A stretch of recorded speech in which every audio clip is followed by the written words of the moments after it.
chỉ bây giờ với nhiều hian in LPS sau qua chú siam nó bol lâu nên mi bùi tê chỉ bây giờ bù lệ mà sao chứ wa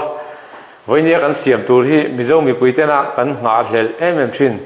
cái siam mà piang hit giờ adang po nghe anh ngei na ni lawin anh lâu siam về mấy thế ni vàng hanin anh ngei na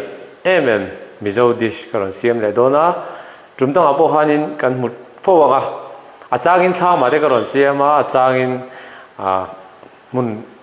mun wala atangin picnic spot đó thì cái tiếng hanin kitchen sang cái rồi mang bộ ha clear tu mi bui ta chuan in lo mu fo với nia hianin helai kitchen ange hianin Mizo ina kan ngai sam tur thil thar ron ti chu ka tum le don ni chu clear tu te po han uluk takin lo enula he ka bol lo re hi kan ra ma le turom veka kan bazara chu ol sam te lak thei veka ni dona minga chuanin aiduria han doni he aiduria kan ti me aidu hi thei lo po hi oma achidang po tuna ka ron man tur hi aiduria ni ya hi akhe ma ni ya he Mizo bu ten ka ron Sawhchiar te doni Sawhchiar kan ti hianin sa Mizo rilwa chuanin Sawhchiar te vok Sawhchiar te ding ha sa tel nge tura kan ngai thini amara su vendia hianin vegetarian hoina nei thei tu lang kha karon siam chuak dona minga chuan Aidu Sawhchiar te meila ha thil thar thiam harmi lo tur si mara chu kan Mizo chawhmeh choi kana ni pa formin le soitang khanin tu te pona bol hlo chena an leya an la vek thei turang kha voini he karon siam don ni kan muang hianin kan soya chi la hanin aiduria hania hei kan khe sa khe nan hun adu do thina hian khe dan po har lowa hian atlang hi tiang kan vel kualanga ti khan ta kan khe mai the na har lo ni thil tu mi pui te po kha bazar vela chon khe sa te ponin hmoi thea hei ala khe lo ala thar lai nia ano lai ku kan hmuwa hu kan la chuak do ni wan kan khe nga ni khan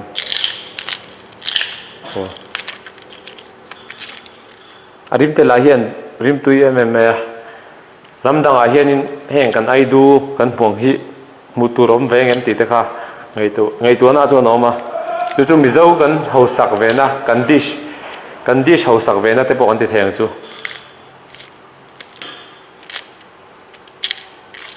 chen ano lai kan khea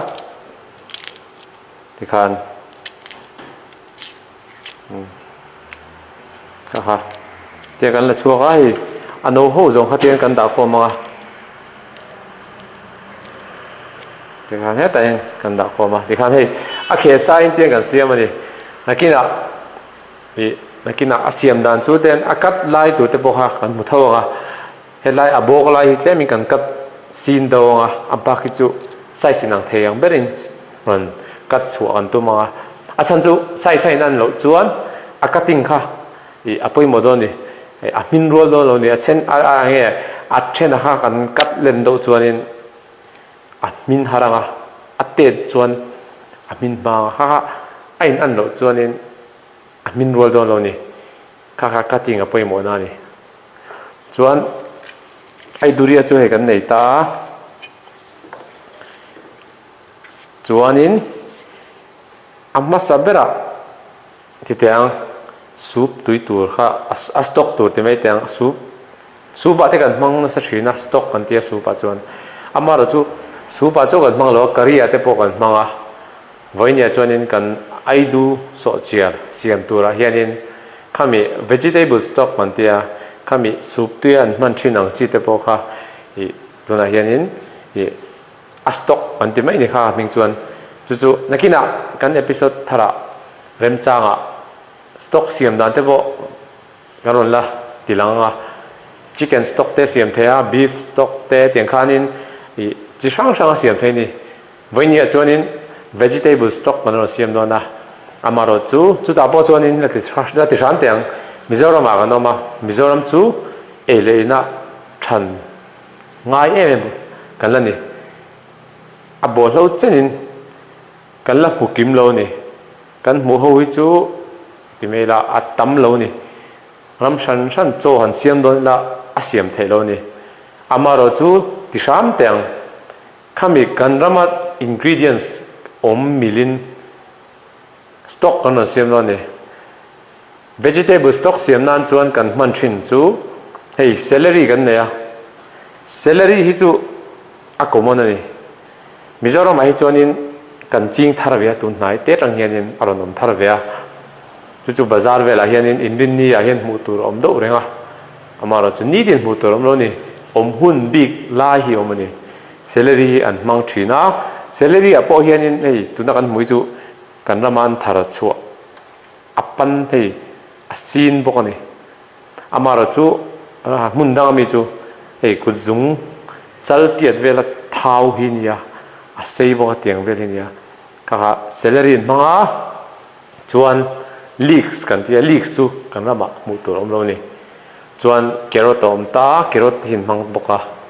chuan purun sen an mang boka chuan kha stock siam nan chuanin a basic vegetable ho ni te pong sai thia mir po vegetable te pon tia kha a basic a soup stock shim curry te khatiang an siam nan an man thin ya kan man thin ya chuan herbs a hianin chi sang sang kan ma thyme te rosemary te chu kan tron khoma muslin clotha kan tron khanin trama ne ni bouquet garni kan tia khatian te kha asiam nan dik tak ni chu ko soiphot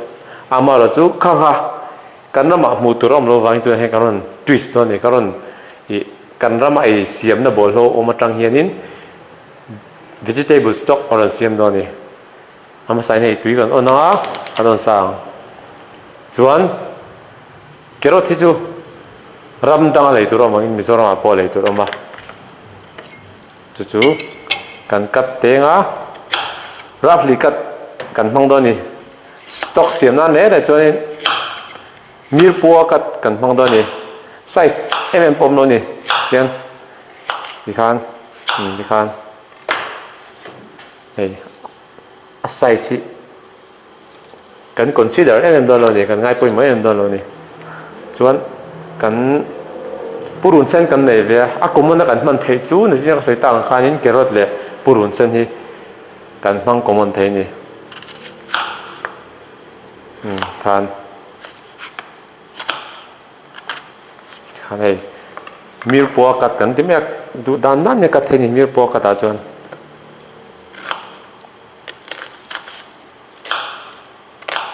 khan katanga chuan kan ti la thei chu hei celery kan mang do lo ni hoi ni chuan celery chu du chuan man thei man tur po ni amaro chu kan seng khan Mizoram a cheng kan nia Mizoram ingredients om hi kan mang tang kai do ni dania motur oma hei kan herbs family jingam nia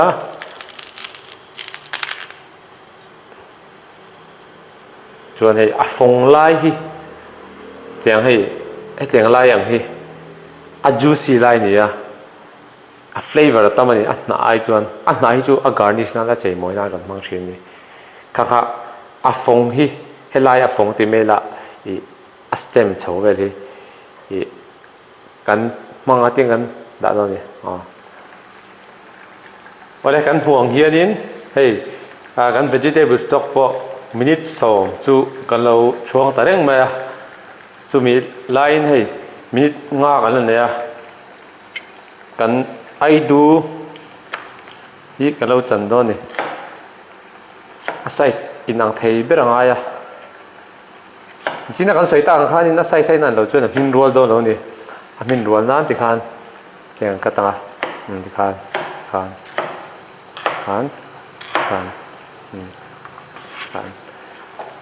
100% chuanin ai nang thei lo mai theya amaro chu ai nang theyang ber tura kan kat chuangai ni helai achang big lai hi taimin kan kat chin do nga chuan tingan da rol lenga khan chuan nei ten pathum pawh an tlar theih ni du chuan pali pawh in tlar tir theih a khan khan khan khan kha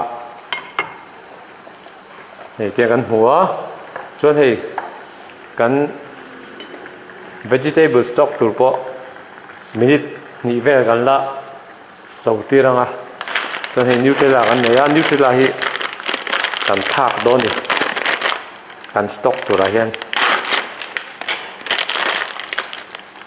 rei ngai dawa chan chu Nutrela hi protein ani a protein a tel ngai ni protein kan tel dawn a vegetarian hoina an protein tur ani a kan dish kan nei tur re hian in meal hi a complete tur ani entinan a vitamins te tin a vegetable te tin a protein te kha tiang te kha hi protein hi awm nge ngi tur ani chakna ani a gym kal ho phe chon hriat chian veu kha te kan thak nga an chum te rang na kina tangkai do ni kan alo so boranga chuan minute thum hnuwa karon le lenga chuan he kan Aidu Sawhchiar hi karon siam chawhmeh mel to me do ni tuna chuan hei a Nutrela lai hi kan la chuak do ni a Nutrela lai hi na kina kan kang le sak do na navenu lukula Nutrela hi kan tel chan chu ka soita ang khanin protein kan mo ni protein kan ei te langa hetia kan thum sek chan chu ama flavor kha kan stock a hian a kal thanga alu tanga ti zawk teng chuan kan stock hi ati hang em mai do ni hemi a vegetable a han na pia lama khanin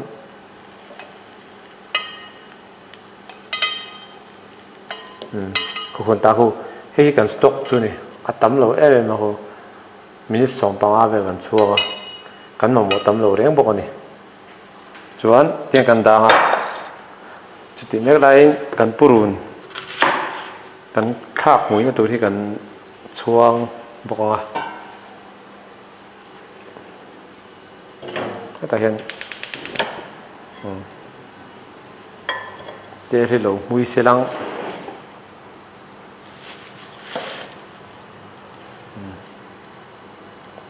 Sawhchiar kan siam tan to do ni chuan kan kat dan te poi cutting te poi chi sang sang ma kan mang tam do lo ni mui tok vel lekin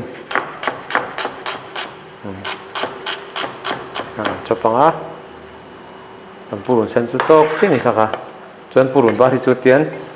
kan beng phek anga chuan kan chan si lenga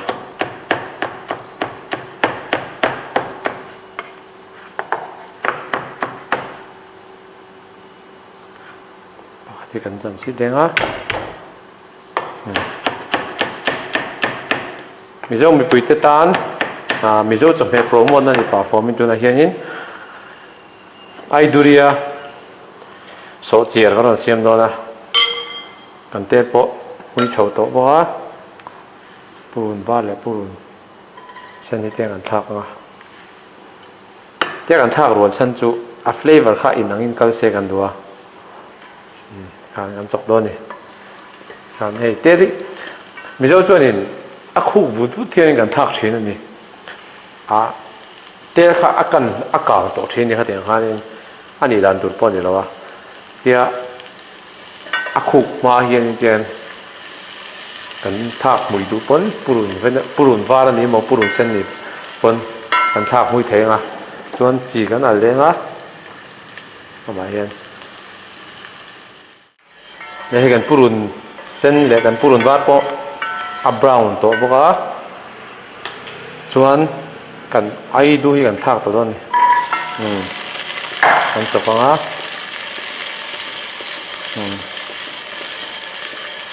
chuan kan Nutrela hi kan thak le hal do ni masala tel me lein vai ni heng ron siam do na du chuan ayeng point tel thei ni ayeng po hein thak tel theih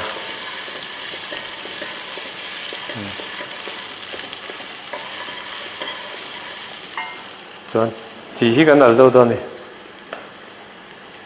chỉ kan alanga van rim tui na van tui do ne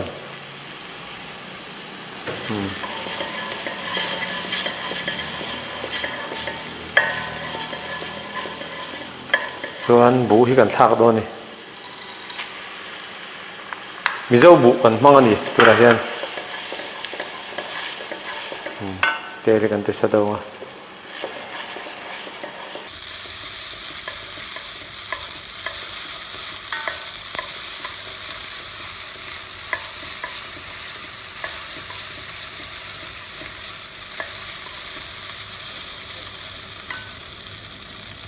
kan stock hi kan lấy lu to do ni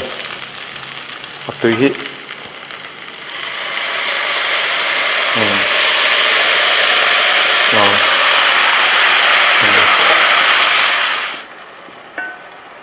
kan muang khuan in ko kan stock hi tlem kan lấy lu lenga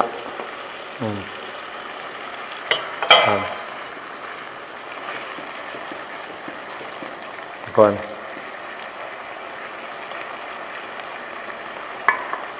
avan tui do nem a plain simple ngei Mizo ina kan du dan tur ang taka tui turin tu heng ran siam chuak do na kin ai siam ve hunai ting e om ti chu inon set tharanga dish tharania kan la shia ngai jen lo vegetable Sawhchiar Mizo a chang kan la shia kher lawang ha ha voi ne hian Mizoram mi puite a siam dan kan ran zirtir chau ni kan bu hi tian a mina kan bu min rual hianin kan Aidu hi min ve mai do ni te kan chok zeu zeu nga tian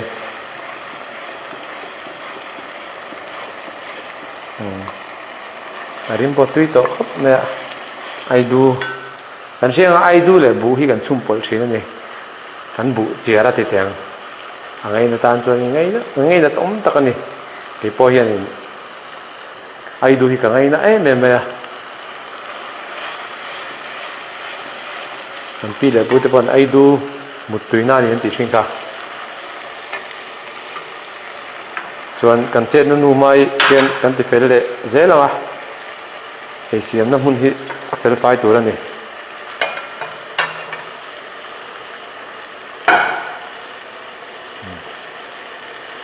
kan bula hang garbage bag hi chop je bokila ikhan nakina atui hi atlem ani chuanin kan label lenga stock hi tlem lo ma ho atui ko tlem do chuan chon tlem kan label le do ni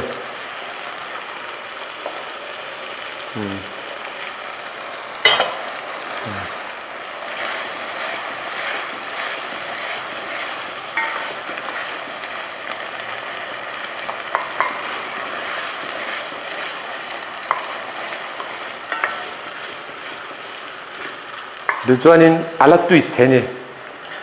voi ne hen Mizo spice kan ne angang te tin khatianga ka ti chan chu atinan masala te po mangila atui ri zo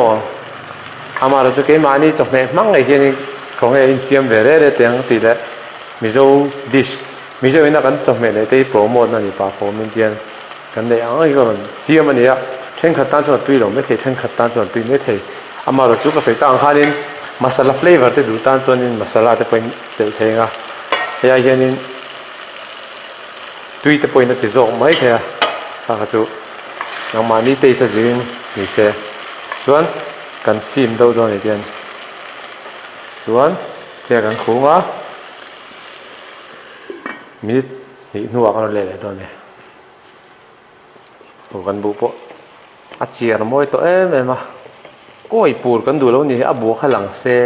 ti khan duwa chuanin butter hi kan tel do ni butter hi kan telanga chuan a finish nan te bon thing marcha hei thing marcha dipania kan tel bok nga avan tirim tui na van tui do ne hu kan huang khwanin koi moi tok em mai ni khu tian tu khu ni ya Mizo tên là Sawhchiar kan ti hian a chang hi chuanin a bu zong zong hi a koi vek zel ni kha ani tur ani lo ni hetia min si abu ani ti kha la hriat boxin ila khan suan ila ofila chuan a tui pot tui zoga ka havena hei batar kan tela chuan thing mar chai tlem kan tel bel le donga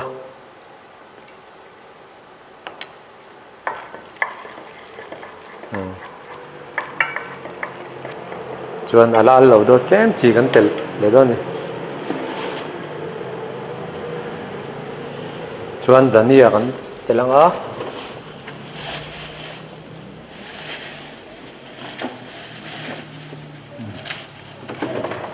kan silfai anga hei kan silfai zen tu ni kan thai re hi kan dania kan chop samanga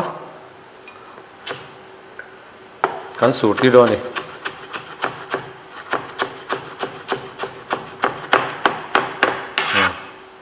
kan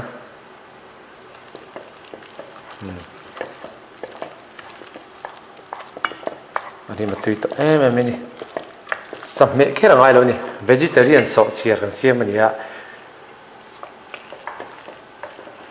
Aidu mutuina ni bok tin sai pon nei the sai lo pon nei the kha hin dang to em ni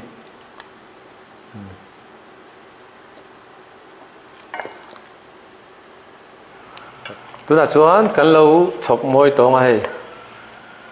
a koi pur ka du lawa khai chuan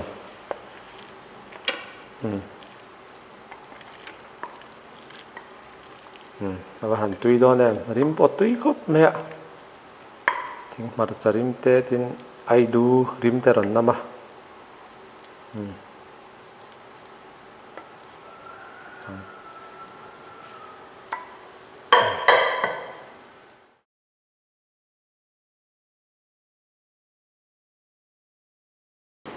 khati zong kha voini ya kan siam thei Aidu Sawhchiar chu nia chu Mizo mi puite nang mani enge indu zong non ti hlawtling ka du wangin voini hian Mizo dish thar karon siam ani Aidu Sawhchiar hi khoya ma in la mu karing lawa in mu ni pon tam tak chui la mu lawang tin ilo mu to ni pon tu na ka siam dan chi che chuanin an la siam lo mai the ni ha he sho lo thir tu te van nei na aron ni le ta tumna kan tiang bokin voinia ka thil siam hi kan ei chinanga atui le tui lo chu ke chuanin ka ron sei do lo ni ani in siam ve huna atira tang lo en ni phe chuanin in shemai a chu du sak takin he Aidu Sawhchiar hianin in chung kwa mo nakina in chen de thilin ti kho mo khang i heng siam na hunin nei chuanin han siam ve ula ti kha he jong ka du sak cheu ni ei chinanga Aidu lai te hiten han lai la tian abu hi Mizo bu manga tin a koi pur kha ani tura ni lo ni